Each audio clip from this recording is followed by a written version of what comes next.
नमस्कार, मैं हूं मनोज और हमने खेती पे एक रिसर्च तैयार किया है।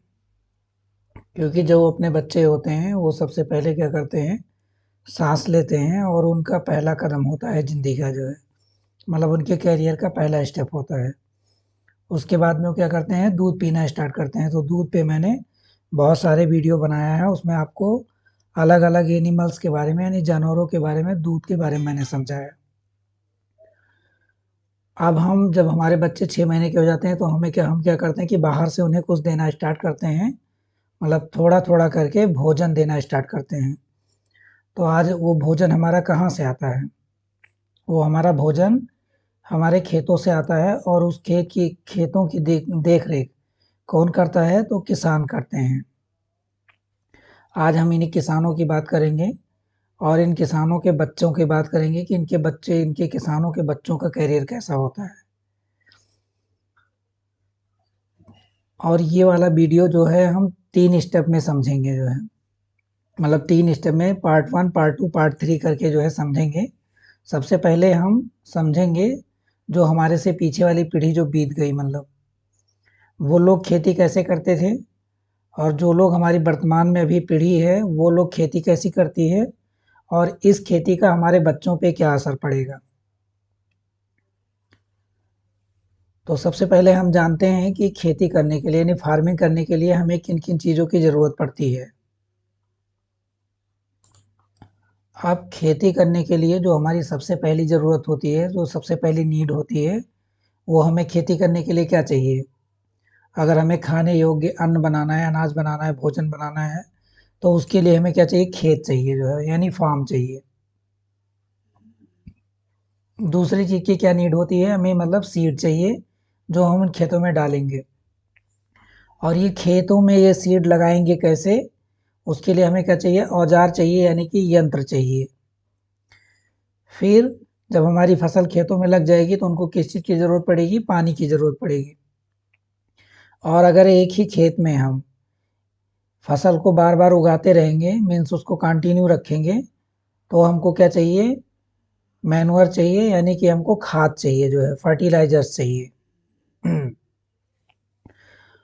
तो आज मैंने पीछे बताया आपको कि जो हमने ये वीडियो तैयार किया है, उसमें हमने क्या तैयार किया है कि हम अपने पिछली पीढ़ी से समझते हैं जो है, जो हमारी पिछली पीढ़ी थी, जो पीढ़ियाँ अभी खेती कर रही हैं, इससे पीछे पिछली वाली जो पीढ़ी थी, वो लोग खेती कैसे करते थे और उनकी खेती कैसी थी।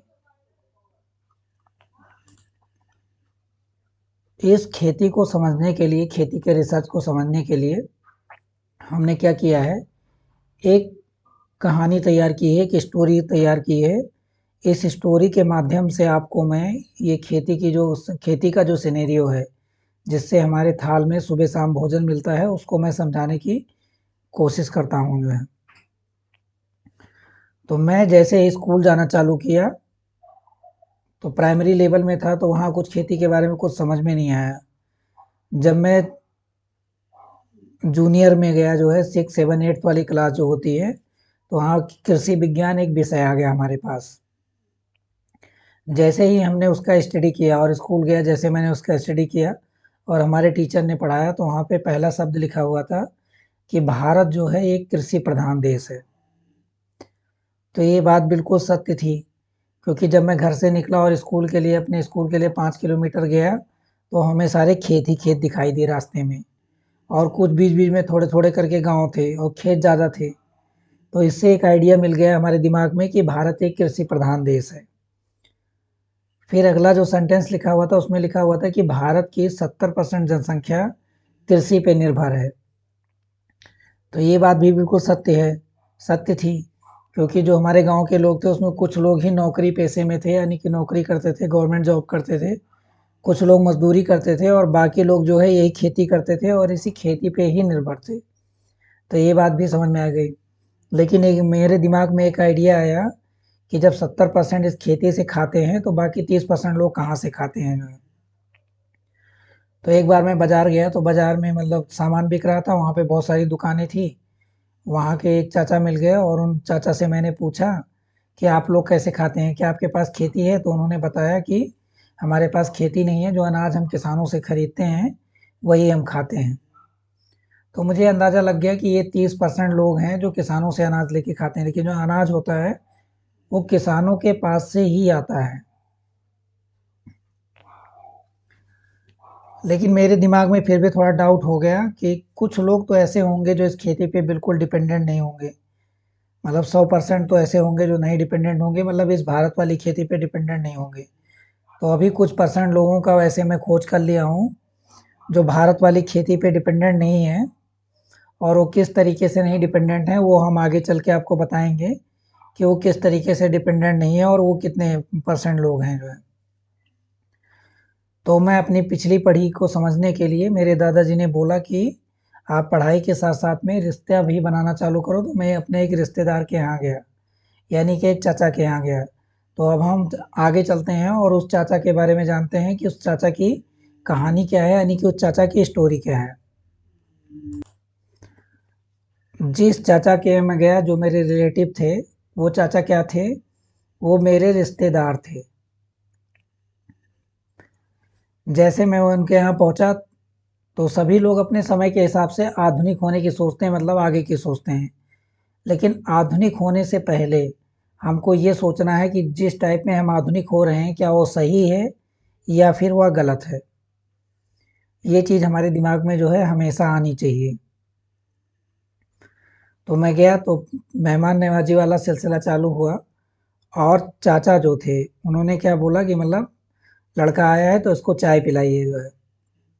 अब चाय मैं अपने घर पे भी उस टाइम पे नहीं पीता था, तो मैं मना नहीं कर पाया क्योंकि अब रिश्तेदार के यहाँ मिल रहा है तो शर्म आ रही थी। तो वो बच्चे जो करियर का निर्माण करना चाहते हैं उनको कभी भी शर्म नहीं करनी है अपने लाइफ में जो है। लाइफ में कभी शर्म नहीं करनी है, और ऐसी स्थिति अगर आती है तो उनको बोलना है कि मैं चाय नहीं पीता हूँ और मैं पानी पी के ही काम चला लूँगा, और ये सब सारी चीज़ें जो है बहुत अच्छी हैं। ऐसी भावनाएँ दिमाग में लोगों के दिमाग में होनी चाहिए। लेकिन अब चाय चाय के लिए क्या-क्या चाहिए? दूध चाहिए, पानी चाहिए, चाय पत्ती चाहिए, चीनी चाहिए। तो उनके पास चीनी तो नहीं थी, गुड़ था, उन्होंने गुड़ की चाय बना ली। और दूध तो उनके पास खुद था क्योंकि वो पशुपालन करते थे, एक अच्छे किसान थे। लेकिन उनके पास चाय पत्ती नहीं थी क्योंकि चाय पत्ती की खेती वहाँ पे नहीं होती थी। जिस एरिया में हम गए थे उस एरिया में चाय पत्ती की खेती नहीं होती थी।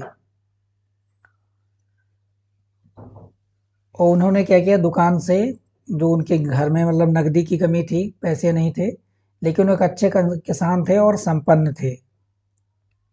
मेरे हिसाब से वो संपन्न थे, और उस हिसाब में अगर वो रहते तो अच्छे संपन्न ही रह जाते।